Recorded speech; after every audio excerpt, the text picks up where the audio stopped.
It killed my dog, it made my son and I sick, my wife almost died.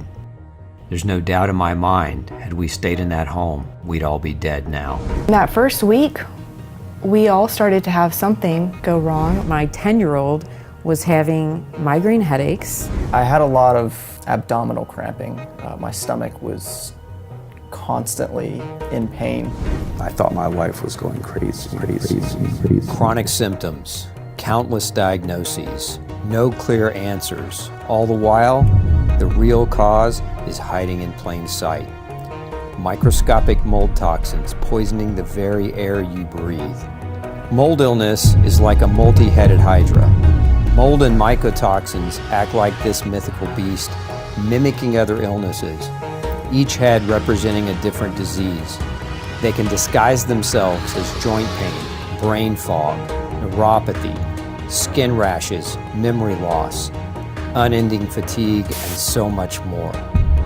Mold exposure, the next great epidemic. NIOSH and OSHA have said that at least 50% of the buildings in the U.S. are water damaged. Families across the nation, including dozens of people at JBLM, who say they are dealing with black mold in their homes that is... We begin tonight with a Military growing list of holes. Assistant Secretary... Assistant Secretary... If the home would have been built correctly, this wouldn't have happened. The landlord was lying to us, and they did sloppy remediation. The company the landlord chose to do the work, they weren't licensed. Instead of fixing the issues, they chose to show up with buckets of bleach and bottles of Kills. I mean, we know it's intentional. We know that there is a big pharma, big construction, big industry, big insurance movement to quell information about toxic exposures. Brand new house is gorgeous, rotting from the inside out. And yet, there is hope. Even within a few weeks, the kids get sometimes dramatically better. Human dignity is worth far more than any amount of money that a defendant has. There is no better feeling in the world to know that you truly have the opportunity to help someone. My biggest hope, my biggest motivation, my biggest inspiration is the patient. And I think they're ultimately going to lead the revolution. Doctors, lawyers, mold professionals, and people like you are coming together and joining forces, sharing their experiences, resources, and fighting back. The forces of light coming together to battle the darkness of illness and corruption. My family and I recovered, and so will yours. Join us, and together we can stop the madness and prevent the world from being mold-jacked.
We're celebrating my birthday, so there's that, 53.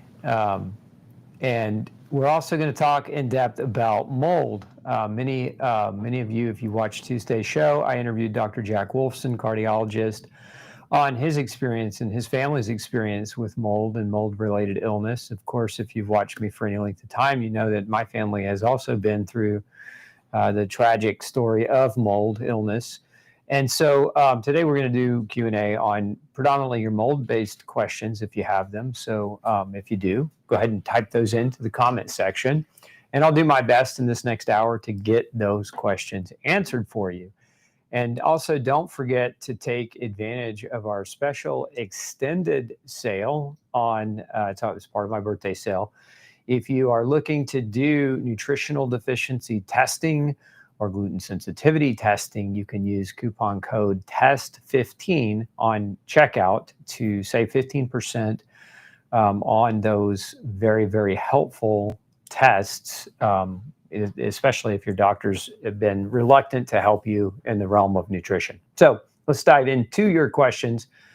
Elaine is asking, could mold possibly cause frequent nose bleeding? Absolutely, yes. Nose bleeding is a very common side effect of people in mold. Dr. Osborne, just curious if you think or have observed that your mycotoxin positive patients tend to be more or less affected by parasites. No, I think parasites as a cause of illness and in modern society is overstated by many online. And that's not to say that parasites don't exist, can't exist, or aren't a problem. But I think, you know, I've heard online influencers say everyone has parasites and parasites are the core to all illness. I've not seen that clinically. I mean, I might see 10% of people that have a parasite in my practice that actually needs to be effectively addressed. But 90%, no, they get better. We don't have to do parasite cleanses and things of that nature. Again, that's not to underscore that parasites can be a problem. It's just simply to say that in my experience, in my practice, we definitely don't see that to the level of prevalence that many are talking about. And that includes whether you're talking about with mycotoxin positive results or not.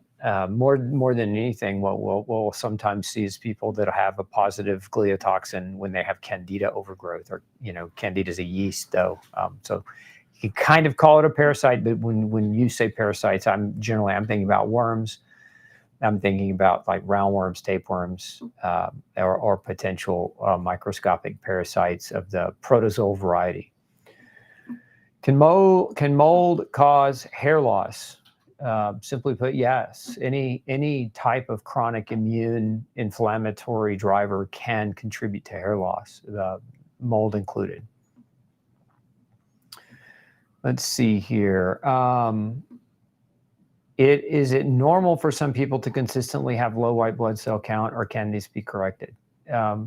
It's not normal, but it also depends on the person, the size of the person. Generally speaking, depending on the lab reference range, there are different labs with different reference ranges, but generally speaking, anything kind of less than 3 on a white blood cell count would be considered low by many labs. And is that normal? No. But if you're talking about a 90-pound woman, a 3 may be perfectly fine. If you're talking about a 200-pound man, a 3 is definitely what we would consider to be low white blood cell count. So there's the context of the size of the person that also plays a role in that as well. But white blood cells being low is a common hallmark that we do see in people with mold exposure, especially chronic mold exposure. Over time, as your immune system is trying to fight the mold, there's a deterioration effect over time, an immunosuppression that ends up occurring in mold patients. Let's see. What about polluted water and high heavy metals now in fish? I don't know what you mean. I know what you mean, but in what regard? There's polluted water and there's heavy metal in fish. So what about it? What do you want me to answer? What kind of question specifically do you have in that realm, so that I can better be of service to you? What about methylene blue? Would that help? Why? For what? In what context? To me, methylene blue is a total waste of time. I don't think that adding a coal tar derivative dye as a means to accelerate your mitochondrial function is a good idea. One, there's no long-term safety data. I don't care what the influencers are saying out there on the blogospheres, but they're all selling you methylene blue at the end of the day. They're selling you the idea of methylene blue, but then they're profiting tremendously off of it as well. And I'm not against capitalism, but I am against the promotion of something that's non-tested and has no viable safety data that has a potential track record within that family of dyes to create problems. And to me, that part is where ethics and morals get a little bit blurry and skewed. But clinically speaking, if your mitochondria aren't working, dyeing your brain blue in order to have more energy is not a long-term solution to figuring out why your mitochondrial function is low. And there are lots of other things that should be done first and could be done first before taking a dye. You say vegetables are contaminated with mold because of processes. Is there a way we can clean them up better to reduce it? I'm not worried about fresh vegetables.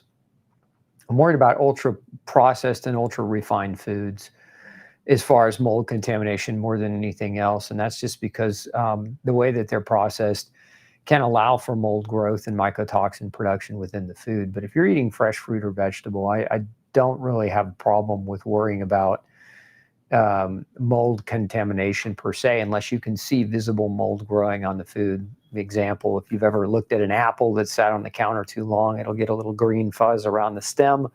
That's an apple I wouldn't eat. But outside of seeing visible mold growing on the food, I wouldn't worry as much about that. You certainly can wash your fruits and vegetables. Can having mold problems cause you chronic dizziness? Marion is asking. Yes, mold affects the brain. And it can actually cause atrophy of regions in the brain that help with balance. And so dizziness can be a hallmark of it. It can also contribute to the development of dysautonomia. Sometimes that's also referred to as POTS syndrome. And also which is one of the side effects, can be dizziness as well. Dawn is asking, can mold cause what looks like black or brown spots on toenails? It can. But other things can as well. I'd have to see I'd have to see an image of the toe first. Because there's some black streaks called splinter hemorrhages that can occur on toenails and fingernails, which are not mold per se. But again, it's hard to see without a picture exactly what the spots you're referring to look like. Laura's asking, how would you kill the mold? So if you're talking about environmental mold, you don't really try to kill it. You remove it. If you spray it with something designed to kill it, it probably won't kill it. Mold's very resilient as a life form. And so as a general rule of thumb, you remove the area that's contaminated with mold. And then but more importantly, you figure out why the mold grew. Mold generally will grow because of moisture problems. So moisture doesn't have to be running water. You could have a high humidity level that drives mold growth as well. And so that's not like a roof leak or a pipe burst. It could just be that your relative humidity in your house is above 60% on a regular basis. That water in the air sometimes is enough to feed certain types of mold and allow them to grow and proliferate. So if you've got mold growing, you want to know why. And usually, again, the reason is because water. So you have to control the water if you want to control the mold. And if you're not controlling the water, that's why the mold is growing. Then you can kill the mold or try to kill the mold all you want. But what you're really going to do when you spray mold with a mold killing agent is you're just going to piss the mold off. It's going to sporate more. It's going to produce mycotoxins in its own self-defense. And you're going to have more of a problem on your hands. You want to remove the mold as opposed to killing it. So these sometimes you get charlatan remediating companies that come out and say, yeah, we want to kill all the mold and we're going to spray a biocide in here and we're going to kill everything. That's a bad idea. And in my experience, patients that have had that done feel worse after they have that done, because now their bodies are not only still fighting the mold, but also fighting the biocide that's affecting their health, but also they've made their mold mad, and now their mold is, proliferating to a greater degree. So we remove mold and we also control the water. Is fizzy water healthy or not? It's not that it's healthy or not. It's that you don't want to. If you're drinking fizzy water on occasion, it's probably okay. But if you're using fizzy water as the sole means for how you hydrate, I would say probably not the best solution for hydration. How would people know their mitochondria isn't working? Would they have mitochondrial disease? It's a great question, Robin. There are different things that can affect mitochondrial function. Some doctors will perform a type of test called an organic acids test that measures certain byproducts of mitochondria that might indicate poor function.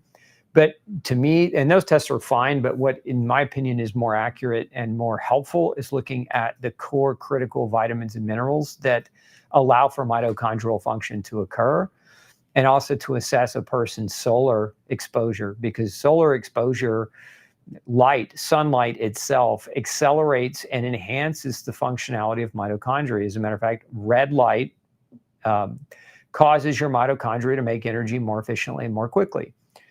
And so if you're indoors 90% of your time and you're never getting exposure to sunshine, or you fear the sunshine, you're not getting that red light, and you're being exposed to all this indoor blue light, that's going to deplete your mitochondria and their ability to generate energy for you. So go outside. That's one way to freely enhance your mitochondria function, is just get exposure to red light. Now, number two, there are different vitamins and minerals that are very critical for the functionality of your mitochondria. And probably one of the most important nutrients in that regard is something called CoQ10.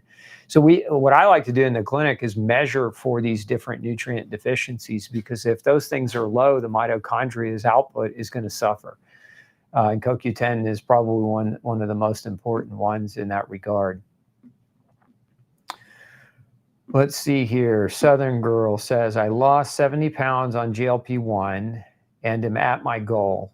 I'm off GLP-1. How do I reduce the food noise? I eat fats, meat, and whole foods. When you say, how do I reduce the food noise? What I assume you mean is that you're now off the GLP-1 and you're craving more food and you're wanting to eat more, because GLP-1 has appetite suppressive effects. There are certain things that you can attempt to do, but I'm not a fan. And that's not to say GLPs haven't helped people. I know it sounds like in your case, if you lost 70 pounds, it's probably tremendous benefit on your health. However, why weren't you able to have the weight loss without the GLP-1? That's the question that always comes back to my mind. It's like, why does somebody need a foreign substance injected or taken into their body that to help them with something when their body's not capable of doing or hasn't been capable of doing it? It's probably because you're missing something else. There are a lot of things that cause food noise, so to speak. Chromium deficiency, B vitamin deficiencies, magnesium deficiency, CoQ10 deficiency can all increase your craving or can increase your appetite. You might have a microbial balance issue in your gut. Certain types of gut bugs, yeast overgrowth, can increase your appetite, or it can increase that food noise, make you crave certain types of food. So those are all areas that I would probably think about getting investigated so that you have a better understanding about how to reduce that food noise. On a long water fast, which vitamins are vital? If you're on a water fast, you're fasting, so you're not necessarily worried about taking vitamins. And depending on what you're defining as a long water fast, I would say anything between 3 and 7 days is considered a longer water fast. And nutrients during that time, vitamins and minerals, as far as supplementation, you're not taking during that fasting period. Now, I don't recommend that people who are severely malnourished attempt long-term or multiple types of fasts. I think that can become problematic. I think that I've seen that lead to plateaus in people's healing, even though a lot of people are out there promoting fasting as a means to heal. Going into longer fasts, if you're already malnourished, I've seen it cause lots of problems with muscles and joints and skin and hair growth, and just frankly overall atrophy and deterioration of the frame. So you want to go into a longer fast where your body's relatively well nourished, and that way when you are fasting, you're not worried about taking vitamin supplements during that time frame. If a house is quite large and humidity tends to be high in the summer, do you think each room needs a dehumidifier? Air purifiers are based on square footage, but not dehumidifiers. So what's your view? The best way, BJ, is you get you a hygrometer. You can buy hygrometers. They're really inexpensive. You can get them for anywhere from $5 to $10 a piece.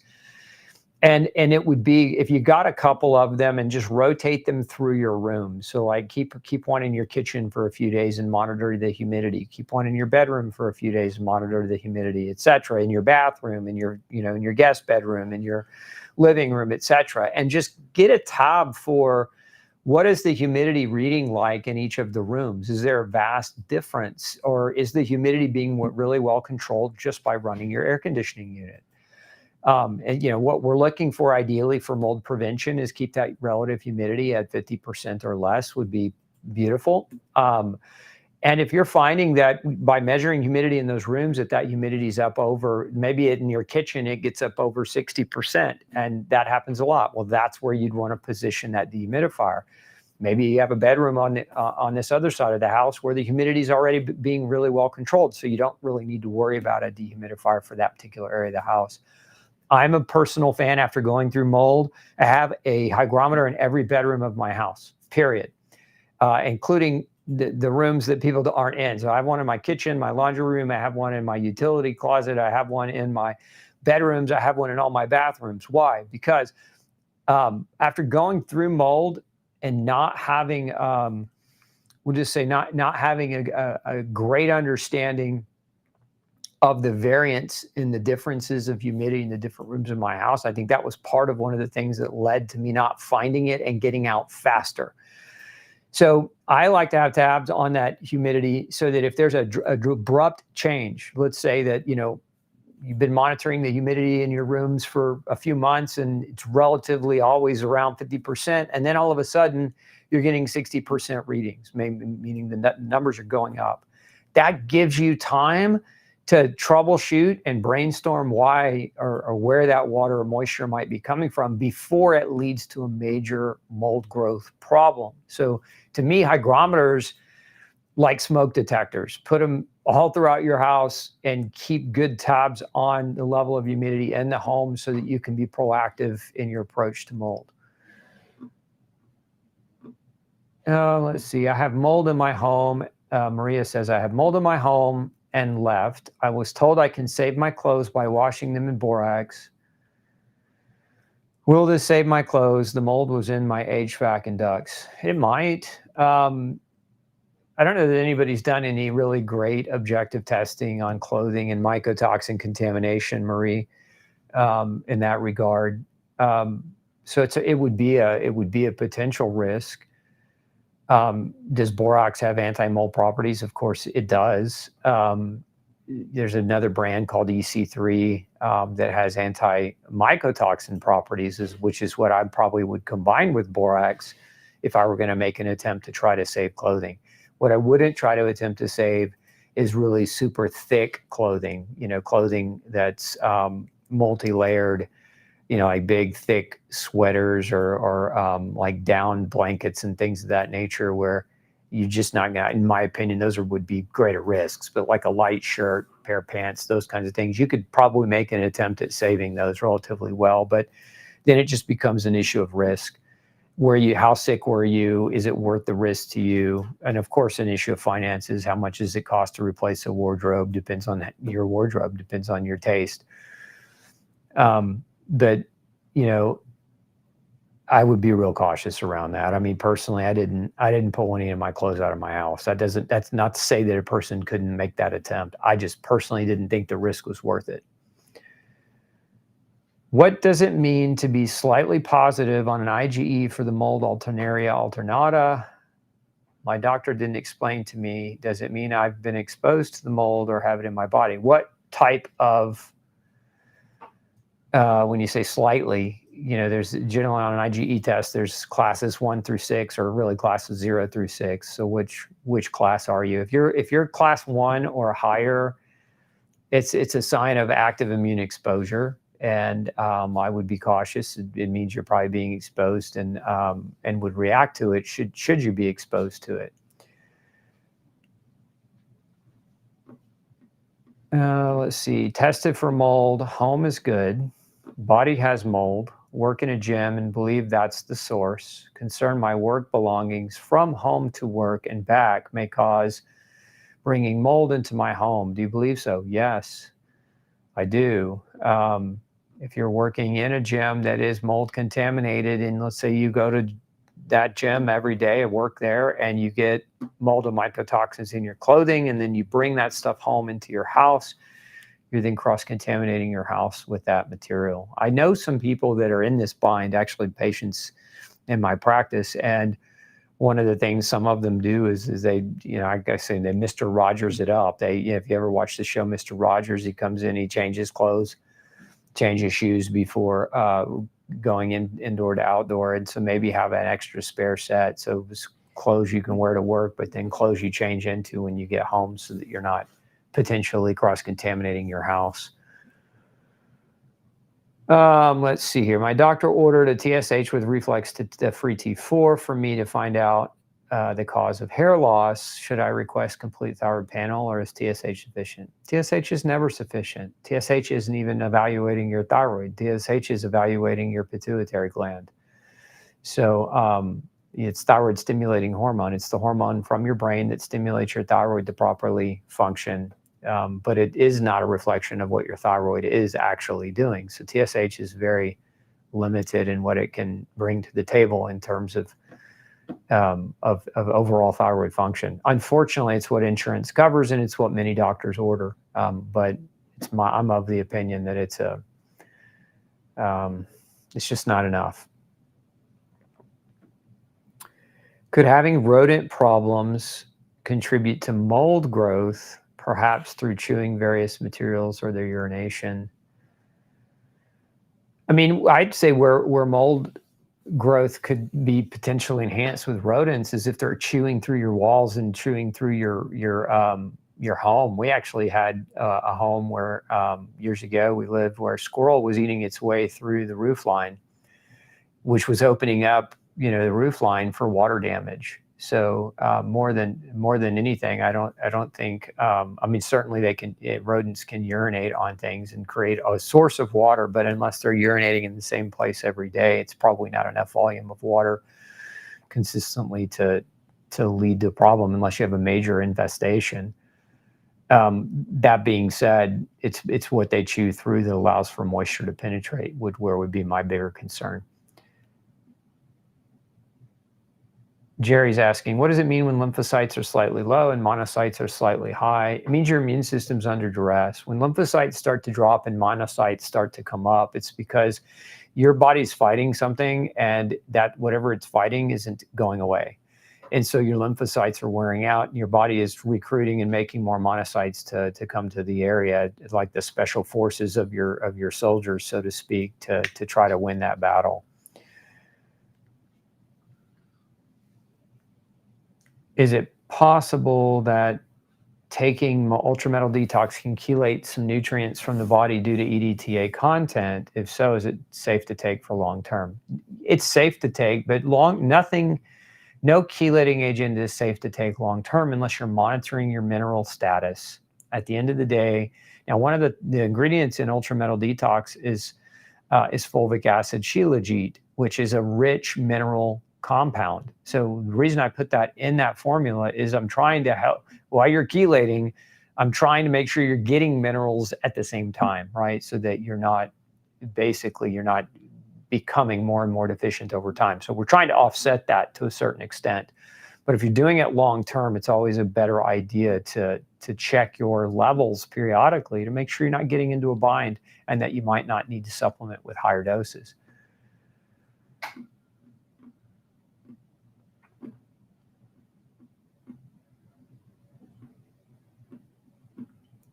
For an elderly male relative on a mostly keto diet who cheats some and doesn't eat particularly healthy, taking vitamin C, what nutrients would support slow wound healing years after surgery? He's malnourished. If he's an elderly male and he's not healing and he's got slow wound healing, he's malnourished. So there's not like one supplement that I would say for slow wound healing. It could be a variety of different things. I mean, a good quality multivitamin like Ultra Nutrients would be a great place to start.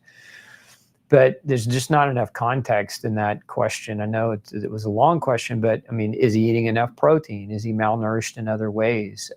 But proteins can cause slow wound healing after surgery. Protein deficiencies, amino acids specifically, key amino acids like branched chain and glutamine are very important post-surgically. Vitamin K deficiency, vitamin C, zinc, magnesium, copper deficiencies could all be contributory to poor wound healing or slow wound healing after surgery. So, Melinda, you might consider sending him my post-surgery protocol and having him do that for a time and see if that doesn't help with the healing. But even more importantly, send him a link to our INA, our intracellular nutrient analysis, and we'll see what he's actually low in, and then you can really customize. He can really customize what his body needs.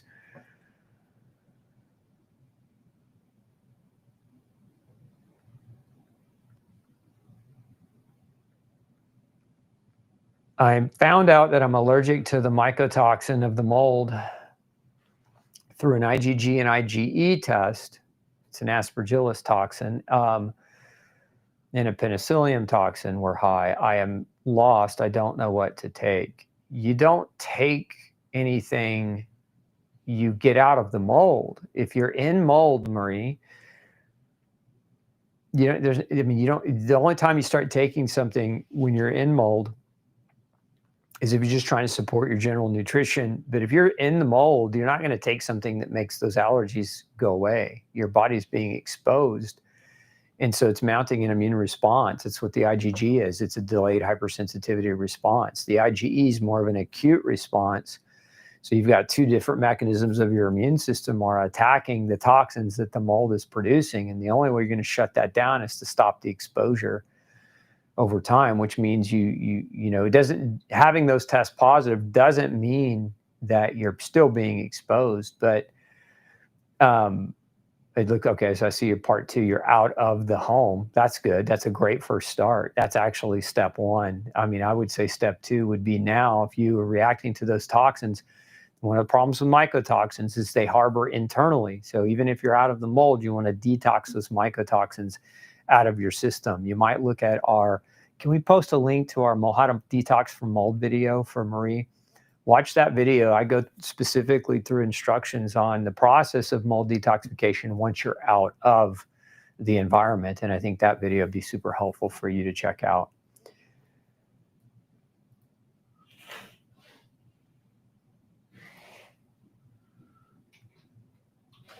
Let's see here. Evelyn says, I had water leak from a flat above. So the home above you leaked and leaked into your home, it sounds like. It was remediated, but in the UK, so not done properly. My general health is not good, and I wonder if everything in the flat is contaminated. How best can I test the flat to check, and what should I do generally? I am elderly and also got long COVID, so little energy to do anything. I'm sorry you're going through that, Evelyn. Simplest way, the most inexpensive way to test your flat to determine, and this isn't a meticulous test. This is just like a generalized, do I have a mold problem in my flat, is to do something called an MSQPCR. Or sometimes we're also referred to as an ERMI, E-R-M-I, an ERMI test. What this is a dust collection where you take a microfiber and you take dust samples from the home, and then that's analyzed with a technology called PCR, so that what you're trying to do there is quantify how much mold is actually present in the flat, just to help to determine whether or not you have a problem. It's what we would call a screening tool. It's not you wouldn't use that as a definitive, your house is mold, get out, but you would use that as a definitive, my house may potentially have mold, so now I need to consider hiring a forensic mold investigator to come in and do a more extensive investigation. Because an extensive mold inspection can range, and I've seen them range anywhere from, $800 to a couple $1,000 depending on the company, but a good mold inspection is going to run you that much. But an ERMI test or an MSQPCR is a few $100s, so it's a lot less expensive. And if a test like that comes back negative, you probably don't have a lot to worry about. But if it comes back positive, now you can justify doing on hiring an investigator to do a deeper check. But if the flat above you flooded and it got water in your wall cavities and everything else, the likelihood you've got a problem is pretty high.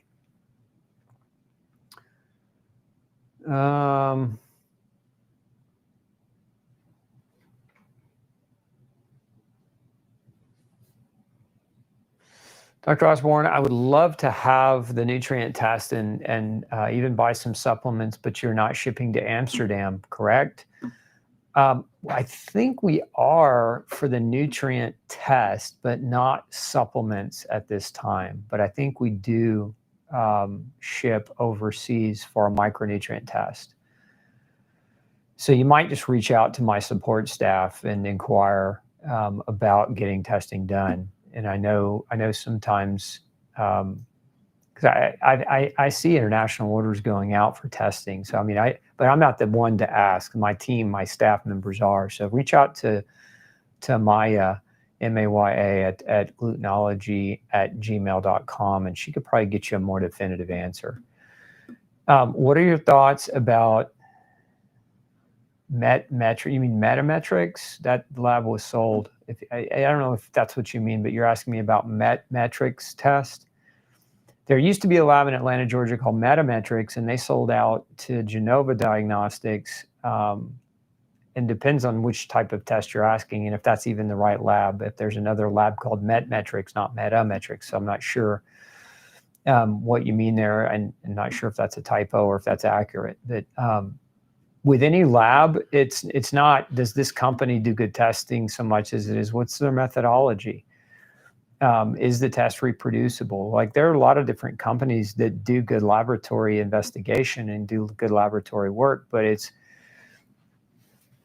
not just whether or not it's a good company, it's what are we actually measuring and what are we claiming about the measurement that would give the guidance. So, as an example, there are a lot of lab tests online that are ordering PCR testing, which is a type of DNA test of the microbiome of the gut. Those tests are non-diagnostic, and a lot of doctors, unfortunately, and a lot of people are using them. They're buying them direct to consumer, and they're using them as a diagnostic tool to try to ascertain whether they have a parasite or whether they have a gut bug, and that's not what those tests are designed to do. The tests are accurate in some representations, but PCR can be very misleading. So again, it goes back to, and that's just one example. There's a context around what is being measured and what are you trying to delineate from what is being measured and what are you doing from that delineation. Those are all things that have to be considered when you're evaluating a lab. And so it's not just is this company good or is this company not good? Oh, so now there's part two to that question, which is, it's a test for nutrition with waves of energy through the phone, possibly. No, throw it in the garbage. Don't buy it. Don't waste your money.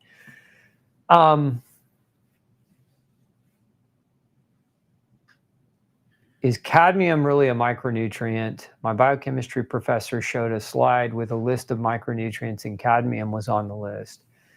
Cadmium's considered a toxic metal. Now, the question mark is, does cadmium have any functionality or purpose in the body at all?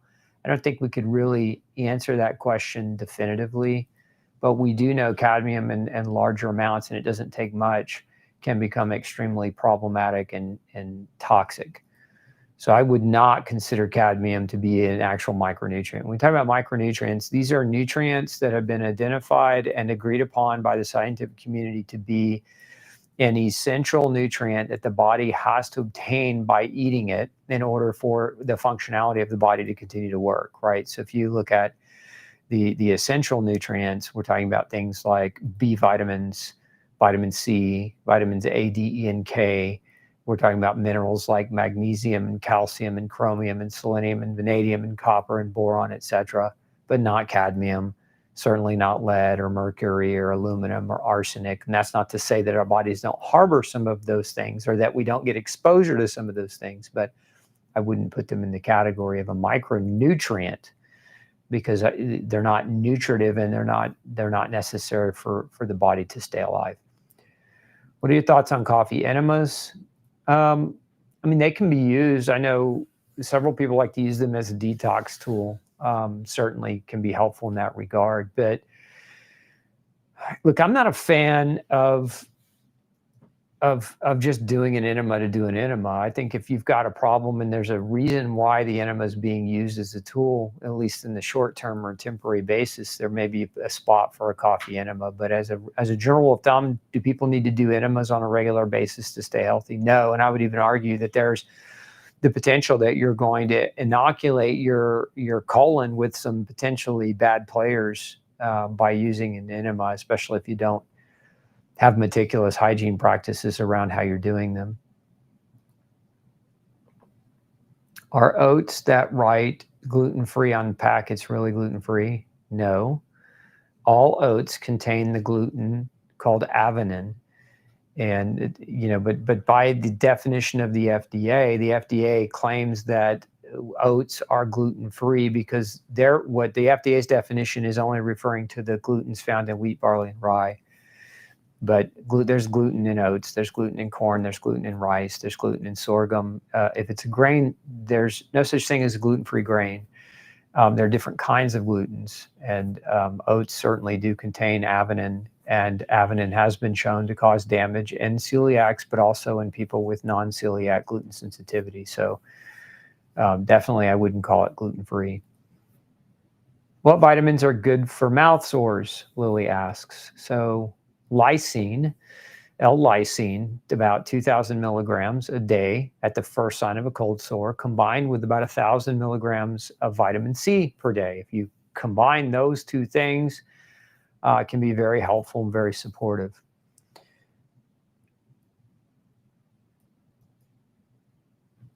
What's the difference between your ultra and multi-nutrient supplements? Ultra nutrients is lower in B vitamins on purpose because some people are really ultra sensitive to higher doses of B vitamins. So if you do great with higher doses of B vitamins and want the greater amount of B vitamins, then multi-nutrients is a better formula in that regard. And if you find yourself a little finicky and your stomach gets upset with higher doses of B vitamins, then ultra nutrients is a better choice for you.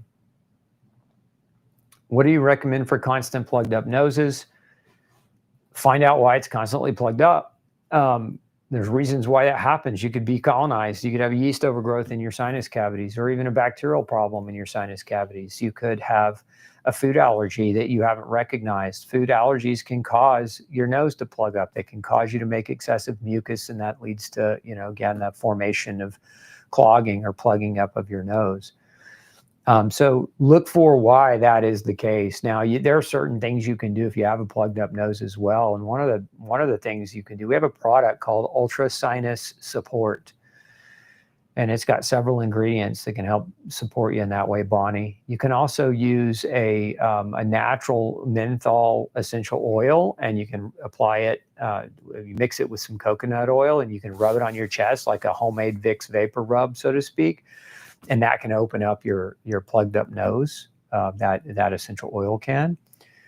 So that's another option. You can also consider using a neti pot to clear out your sinus cavities periodically to help drain the nose. So those are things that you can do as kind of a stopgap. But I would always look for what's the reason. Why is that nose plugging consistently? Let's see here. I believe I'm colonized with mold, especially penicillium, from several doses of antibiotics over the years. I've heard Sporanox should be used twice per day for a few months to get rid of it.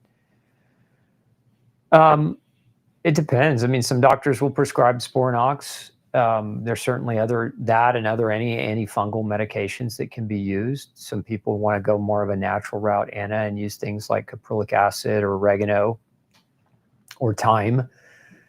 It depends. It depends on your philosophy and how aggressive you're colonized. But I would say if you believe you're colonized, get a culture. That way one way or the other, and with that culture you can make a more intelligent decision specifically to meet your needs.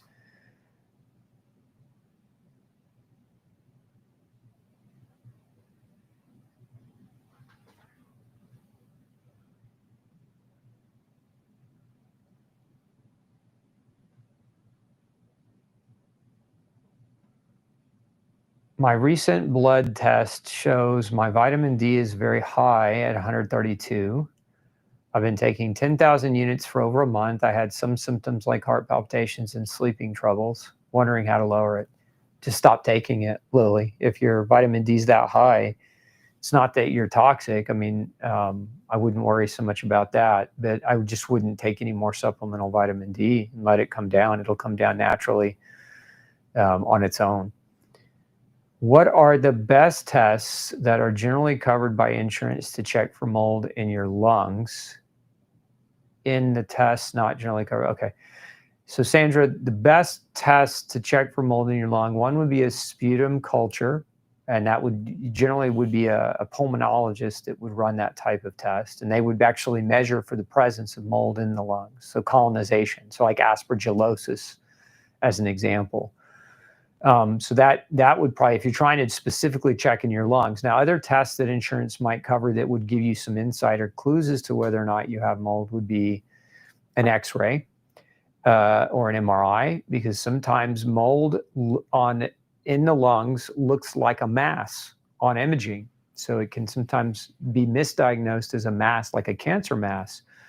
So that would be another potential way to get some insight. It's not definitive, but again, start with the image, get the insight, lung sputum culture to determine whether or not you've got mold growing in your lung tissue.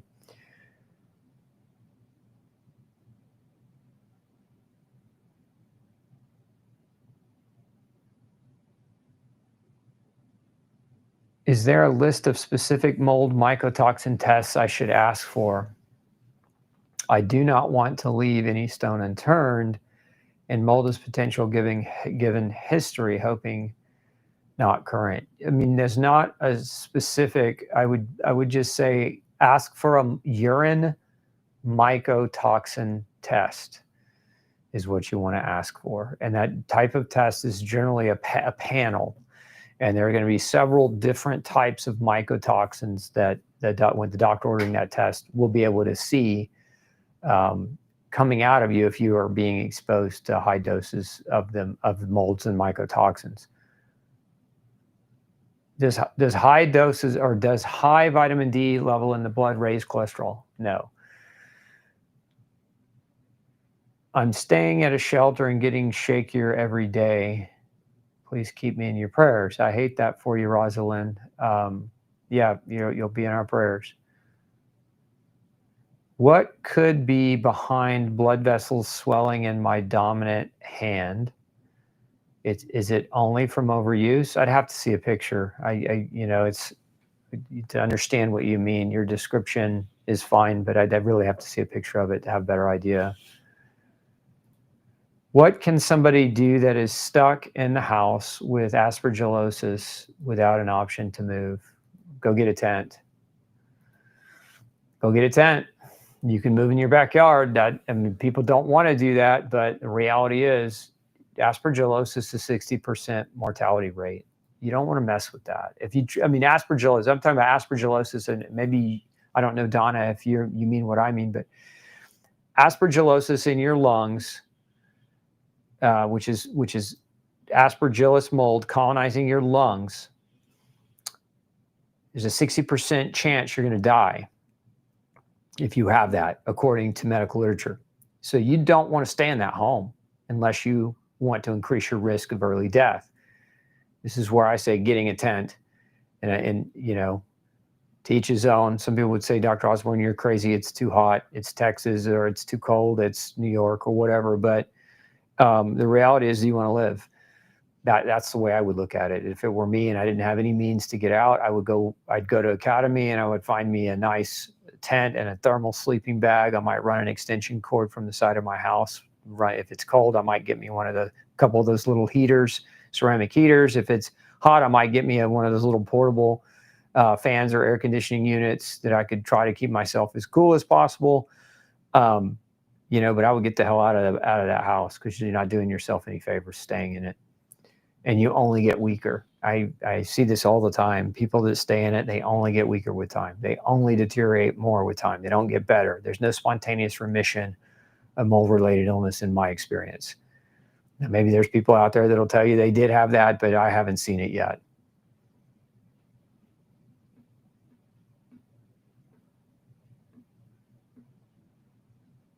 I like that you open Mold Jacked with Leviticus from the Bible. How do you feel about eating biblically as described in Leviticus? I think it's a good start, but I think there's too much nuance because the foods talked about and discussed in the Bible don't match our modern foods, and they don't match our modern exposures. We have chemical exposures, environmental exposures that make or break our GI tracts and cause, aggressive allergy responses and cause aggressive delayed sensitivity responses. So I think if you're sick and you're trying to get better, I think strictly following the Bible as a meal plan doesn't work for everyone. I have people that come to me that have been on, Bible eating styles but they're allergic to certain foods or they're sensitive to certain foods. And so it's not working for them. So it's always a good place to start, but we can get more specific per the individual if we need to. Does your INA lab report provide nutrient dosages? Yeah, I mean, we provide ranges. So we give you, when you get your report back, and you can reach out to our customer service team, Wanda, and ask them for a sample report. They can give you a sample report and it'll show you exactly kind of what you get with your report in terms of recommendation. But yes, we do offer recommendations for ranges of nutrients and how to get those nutrients in you as well through food.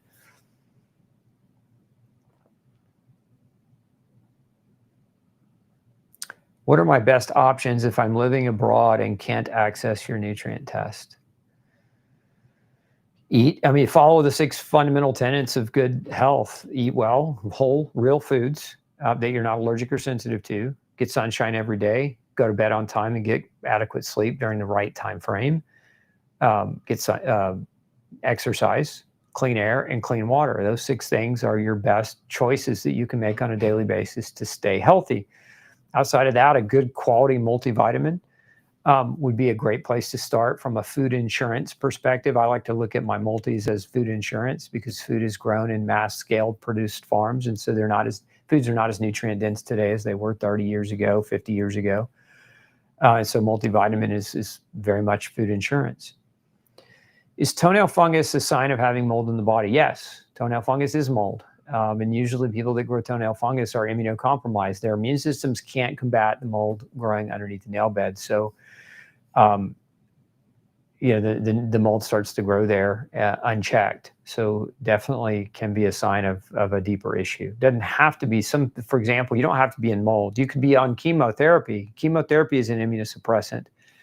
And a lot of people on chemo will get toenail fungus. A lot of people on other drugs that are immunosuppressive, like steroids for long periods of time, will get toenail fungus. So anything that causes your immune system to be diminished chronically can contribute to toenail fungus. So it doesn't just have to be mold, but it is one of those things that we look for symptomatically.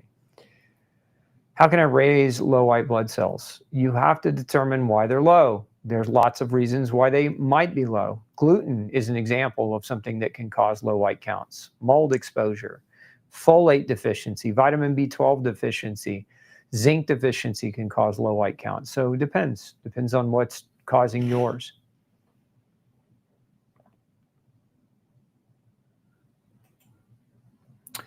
Marie says, I want to buy your nutrient test. The links you provided for lab work, I believe, don't support Colorado. They only have LabCorp and Quest here in Colorado. Where can I go?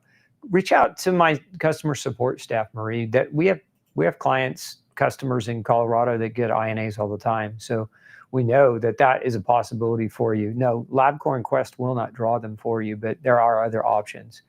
And my team can kind of guide you in that direction.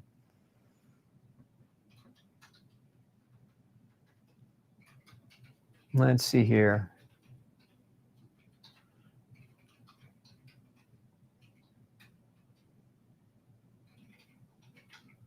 Here we go. Negative for celiac. See, this is Jamil. Negative for celiac and just started a grain-free diet, feeling very weak on grain-free diet. Why is it so? You're probably not eating enough calories. Jamil, one of the things that we see when we see people starting to feel weak, it's generally because they're not. Grain was a major staple of calories in their diet, and when they cut it out, not getting enough overall food, not getting enough calories will make you feel weak. So look at There's an app, if you've got a smartphone, you can download. It's called MyFitnessPal. There's another app called Chronometer. Measure your food, count it, and get your quantity of calories. And if you're under eating calories for your needs, you're going to feel weak no matter what diet you're on. But if you've got liver fibrosis and you're non-autoimmune and biopsy's inconclusive, there's a very strong likelihood that gluten's driving that. We see that a lot. Now, other things can cause liver fibrosis, but gluten definitely is at the top of that list. Would heterozygous MTHFR inhibit mold detox recovery? Yes, Sherry, or Cherie. I don't know how you pronounce your name, but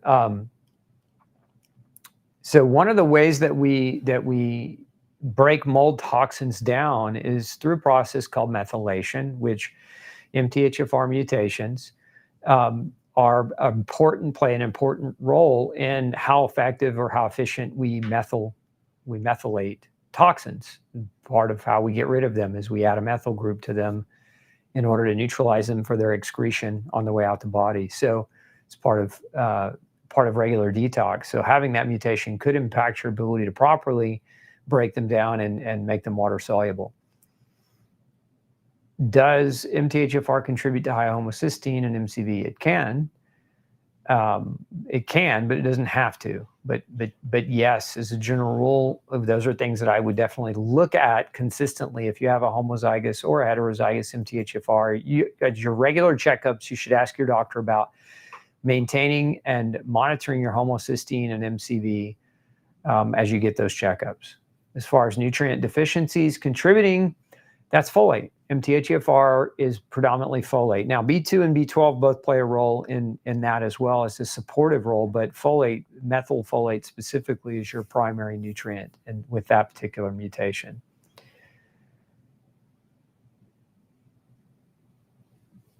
Is using a homemade shampoo bar made with canola and sunflower oil okay to use?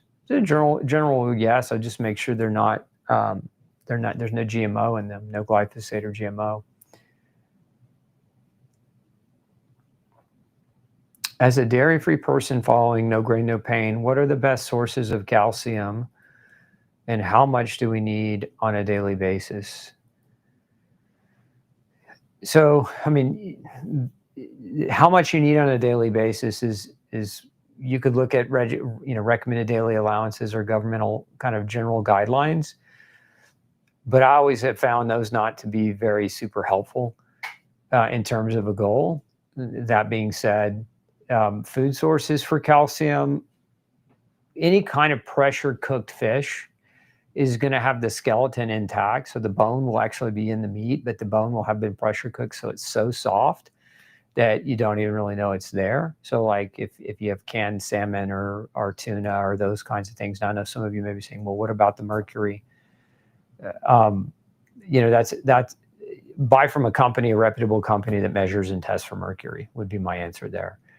But calcium is also found in a number of vegetables. So pressure cooked fish would be a really great source of calcium. Many vegetables and nuts and meats also contain calcium. So it's not that dairy is the only source of calcium.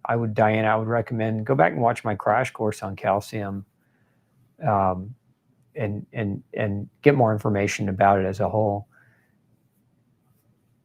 Angela says, hi, Dr. Osborne. I have a dental infection left untreated for 7 years. For the last 2 years, I've had very high IgM in the thousands. Recently had the tooth removed 3 months ago. Could this be the cause? It could be. Get the IgM rechecked. See what it's doing. Is it dropping? If it is, you probably have your answer. If it's not, you're missing something.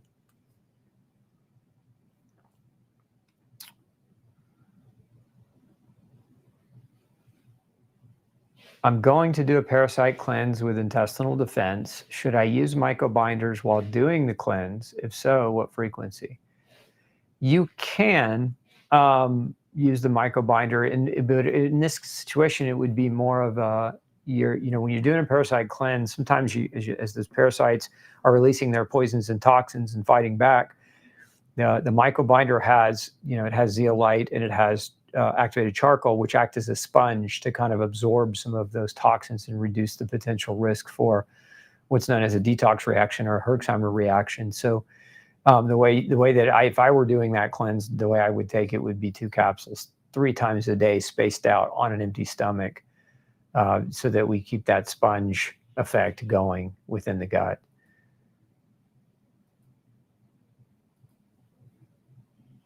Is histamine an allergic reaction to a certain food? No, histamine is what your body produces, what your white blood cells release in reaction to having an allergic response. So the histamine is what the body releases when an allergen, when you're exposed to an allergen, and that's why the symptoms of allergies are the symptoms of histamine, right? Which is, your watery, teary, itchy eyes, hives, things of that nature.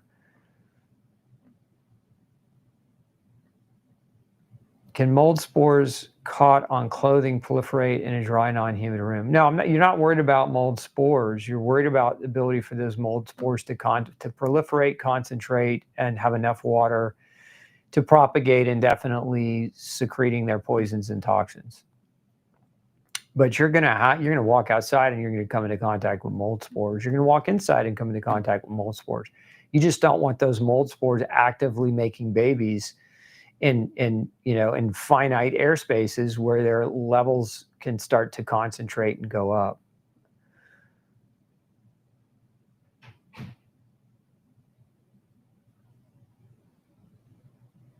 How old is destroying teeth? I don't understand what you mean. How old is destroying teeth? Do you recommend hydroxyapatite and Himalayan sea salt gargling?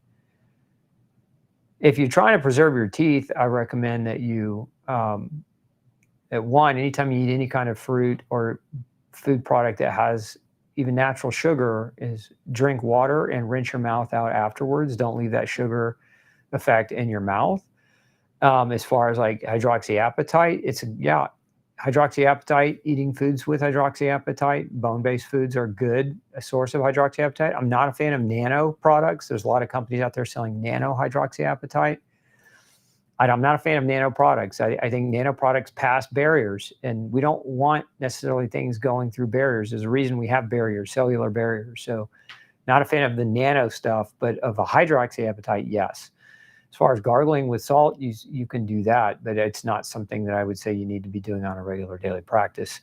I like oil pulling for oral hygiene and oral health. So doing oil pulling is also something that you could attempt to do, Sandra.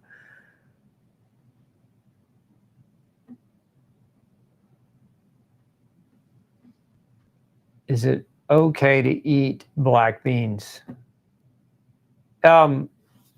If you're in the no grain, no pain diet plan, no. In phase 2, it's not. But if you're beyond that, can you try to reintroduce some black beans in? Yes. If you're going to do that, though, pay attention to your digestion. Many people with history of gut problems and gluten sensitivity don't do well adding beans back in and have tremendous digestive problems when they try. So you just have to keep that in mind. Soaking and sprouting the beans can also be very effective at reducing any kind of digestive disturbance.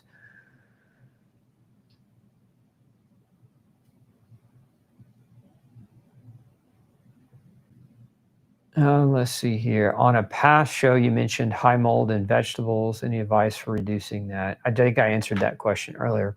Are you a fan of tinctures for supplementing instead of pills? Depends. It just depends on the patient and whether they have a tolerance for pills. Most tinctures are alcohol-based, and the alcohol oftentimes is corn alcohol or ethanol, which I don't recommend.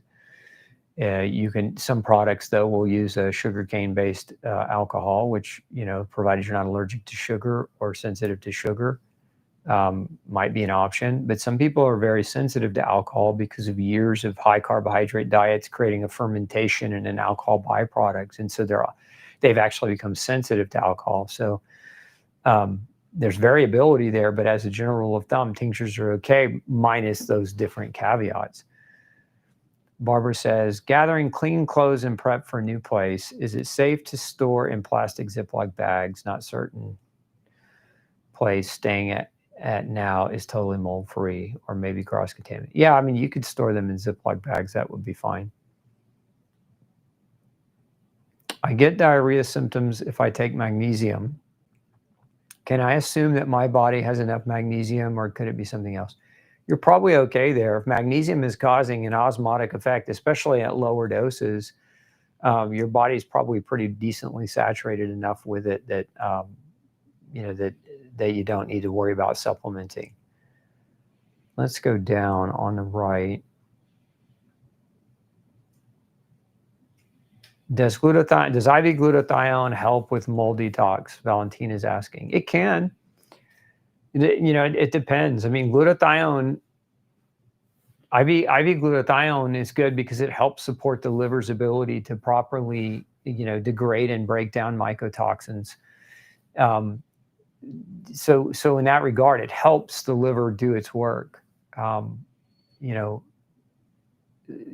question is, for a lot of people, is if you're doing IV glutathione, should you also be doing oral glutathione? I'm a fan of oral because you can't do IV every day unless you own an IV clinic and you just have that as a means. But I'm a bigger fan of daily dosing of glutathione orally, because especially a liposomal glutathione that absorbs well, because glutathione breaks down relatively quickly in the body. It has a relatively short half-life. So if you're you're doing an IV once a week, then you're getting a benefit for a day or two, but then after that, you're going a long period of time without that added support. So I'm a bigger fan of, if you're doing mold detox for daily use, so that you're giving your liver the tools that it needs to support that detoxification pathway.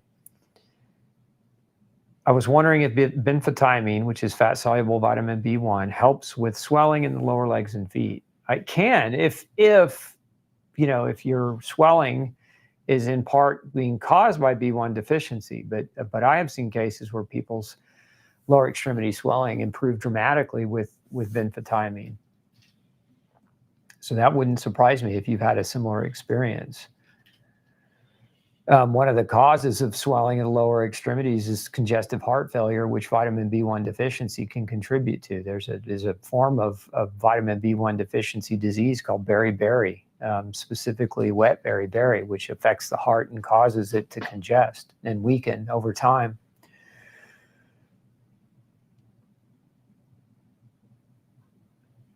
I'm not sure. Oh, so Herman says, I'm just tuning in, not sure if answered. Does the mold area need to be sprayed after removed? Well, what should happen after you remove the mold is everything near it within the vicinity should be remediated. That means it should be wiped down with microfiber and cleaned and HEPA vacuumed. You should scrub the air and even consider something called fine particle remediation. Like, this is after the mold is removed. You're trying to now clean and scrub the air and surface areas within the home that might contain cross-contamination of mycotoxins, mold debris, or mold spores themselves.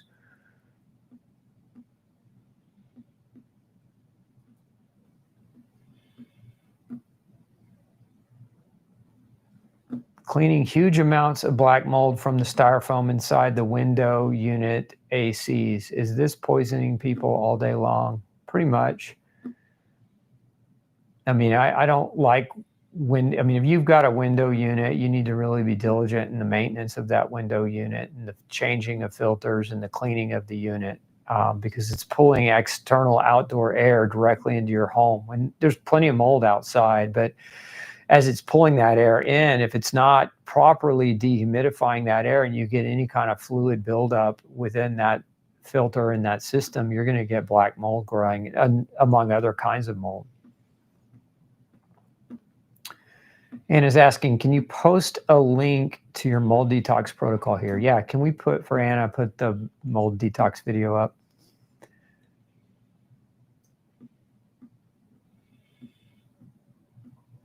Can mold exposure cause microhematuria? Yes. Can it cause mold exposure specifically? There are certain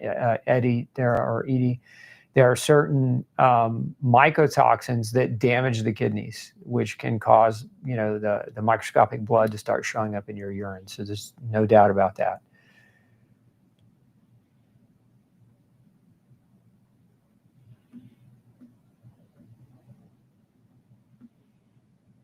Could someone on a keto diet be protein deficient? Yes.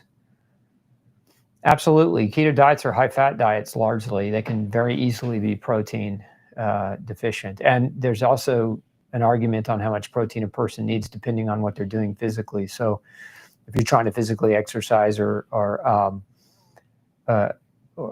do anything aggressive and you're under eating protein, your body's going to deteriorate, not heal very well. I take 600 micrograms of folic acid, 5 MTHF, and feel extremely fatigued. Quit taking folic acid. You need to be taking folate. You can do folinic acid or you could do methylfolate, but I wouldn't take folic acid, especially if you have MTHFR. What brand air purifier do you recommend if you have to stay in a house until an inspection and remediation is done? You know, you're probably not, I mean, I would use an ultrafine HEPA, Sam. There's a brand called Air Doctor. Do we have a link we can post for Sam to that? But again, I get out of that house. If they're doing remediation, don't stay in that house while remediation is being done. It's a mistake I see a lot of people make. They try to stay in the home during remediation, but when they're doing remediation, they're kicking stuff up all over the house. And so you're going to actually be more exposed through the process of remediation. You want to be out of the home during the process.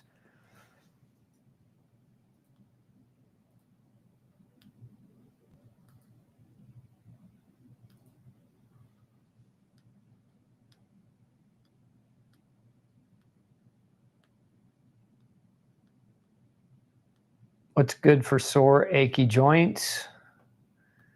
It depends. But a great place to start would be, we have a product called Ultra Joint, and it's a mixture of glucosamine, chondroitin, and MSM. Works really, really well. Kathy's asking, can you take Virid every day? Yes, you can. What water filter system do you recommend for having clean water to drink? There's two, Valentina. One would be, if you live in a city, I recommend reverse osmosis. And there's a lot of different companies that make reverse osmosis filters. The one that AquaTrue is a good countertop brand that you can find for RO. Now, if you don't live in the city and you're on a well, you don't need reverse osmosis as a filter. If you're on a well, I recommend just general GAC carbon and KDF, granular activated carbon and KDF granules to filter the water, and a good carbon block to prevent bacteria and other things that can come through well water into the home.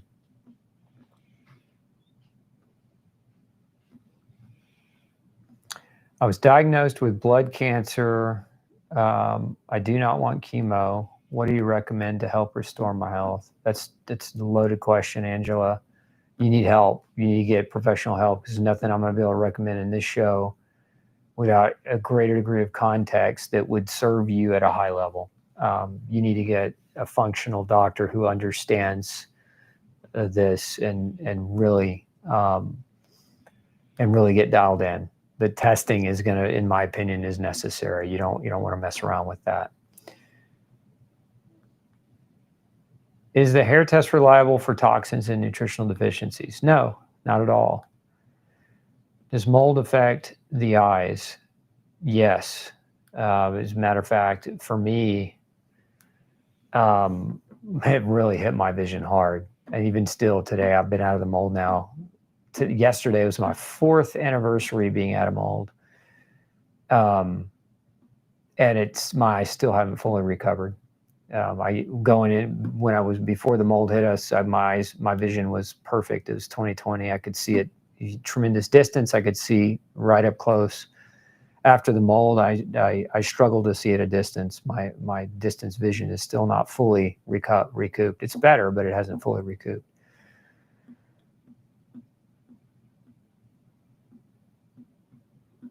Constant UTI, I think, from the mold. How to get rid of it? I use D-mannose. D-mannose is great. We have a product called UT Shield that you might check out, Barbara, and add that to your mix and see if that helps you. Also consider a good probiotic.